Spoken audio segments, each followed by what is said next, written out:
ಅಮಿತ್ ಶಾಗೆ ಸುದೀರ್ಘ ಪತ್ರವನ್ನು ಬರೆದಿದ್ದಾರೆ ರಾಹುಲ್ ಗಾಂಧಿ. ಜಂತರ್ ಮಂತರ್ನಲ್ಲಿ ವಿದ್ಯಾರ್ಥಿಗಳ ಮೇಲಿನ ಹಲ್ಲೆಗೆ ಆಕ್ರೋಶವನ್ನು ಹೊರಹಾಕಿದ್ರು.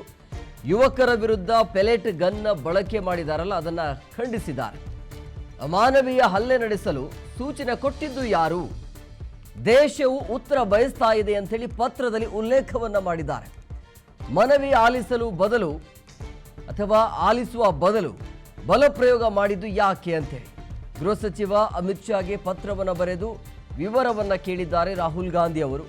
ಈ ರೀತಿಯ ಅಮಾನವೀಯ ಹಲ್ಲೆಯನ್ನ ನಡೆಸೋದಕ್ಕೆ ಇವರಿಗೆ ಸೂಚನೆ ಕೊಟ್ಟಿದ್ದು ಯಾರು ಅಂತೇಳಿ ಅದರ ಬಗ್ಗೆ ಉತ್ತರವನ್ನು ಕೇಳೋದಕ್ಕೆ ಇಡೀ ದೇಶ ಕಾಯ್ತಾ ಇದೆ. ಅದಕ್ಕೆ ಉತ್ತರ ನಿಮ್ಮ ಕಡೆಯಿಂದಲೇ ಬರಬೇಕು ಅಂಥೇಳಿ ಅಮಿತ್ ಶಾ ಅವರಿಗೆ ಪತ್ರದ ಮುಖಾಂತರ ತಮ್ಮ ಆಗ್ರಹವನ್ನು ಮುಂದಿಟ್ಟಿದ್ದಾರೆ. ಸೊ ಜಂತರ್ ಮಂತರ್ನಲ್ಲಿ ವಿದ್ಯಾರ್ಥಿಗಳ ಮೇಲೆ ಆಗಿರುವಂಥ ಹಲ್ಲೆಯ ವಿಚಾರವನ್ನು ಅಲ್ಲಿ ಪ್ರಸ್ತಾಪ ಮಾಡ್ತಾರೆ. ಆಮೇಲೆ ಅಲ್ಲಿ ಗುಂಡು ಹಾರಿಸಲಾಗತ್ತೆ ವಿದ್ಯಾರ್ಥಿಗಳ ಮೇಲೆ.